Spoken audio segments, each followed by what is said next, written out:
Shri Venkateswara gold తాకట్టులో ఉన్న మీ బంగారాన్ని విడిపించి కొనబడును.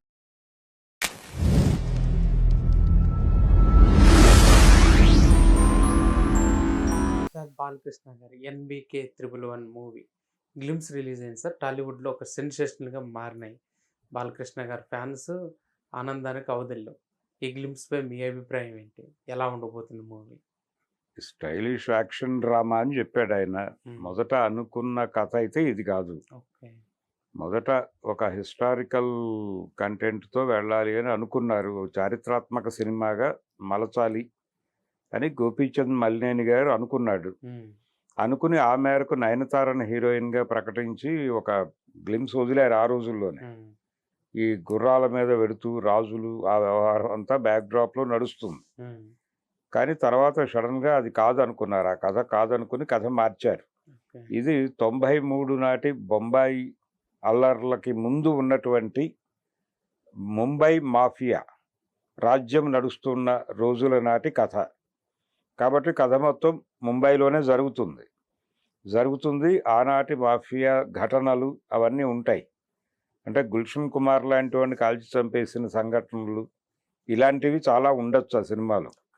ఈ నేపథ్యంలో వాళ్ళతో కలిసి ప్రయాణిస్తూ దీన్ని టోటల్గా వేళ్లతో సహా పెకిలించడానికి ప్రయత్నం చేసే క్యారెక్టర్గా నందమూరి బాలకృష్ణ క్యారెక్టర్ ఉండవచ్చు. అలా డ్రైవ్ అయ్యే అవకాశాలు ఉన్నాయనేది నా ఉద్దేశం. అలాంటి క్యారెక్టర్లో బాలకృష్ణ గారు కనిపిస్తాడు.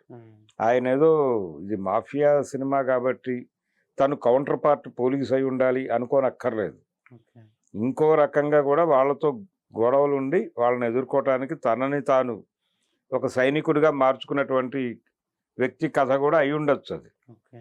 అందుకని కథ ఎలా నడిపారు అనే దానికి సంబంధించి డైరెక్టర్ గారి క్రియేటివిటీకి సంబంధించిన వ్యవహారం అది.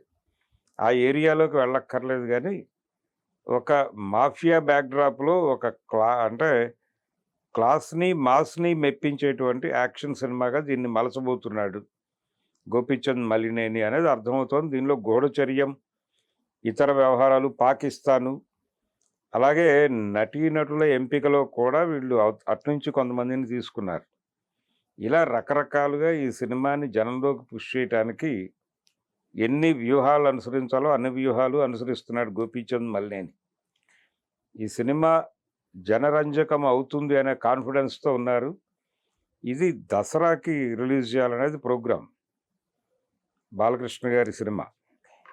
ఇది దసరాకు వచ్చేస్తే సంక్రాంతికి ఇంకొక సినిమా చేయాలనేది ఆయన ఐడియా. కనుక సినిమా వేగంగా కంప్లీట్ చేయాలి, ప్రమోషన్ కూడా మొదలుపెట్టేసినట్టుగానే చూడాలి. కనుక ఈ సినిమా మళ్ళీ ఒక వీరసింహారెడ్డిని మించిన విజయం బాలకృష్ణకి ఇస్తుందని ఆశిద్దాం. ఎందుకంటే కంటెంట్లో కొంత కొత్తదనం ఉంది.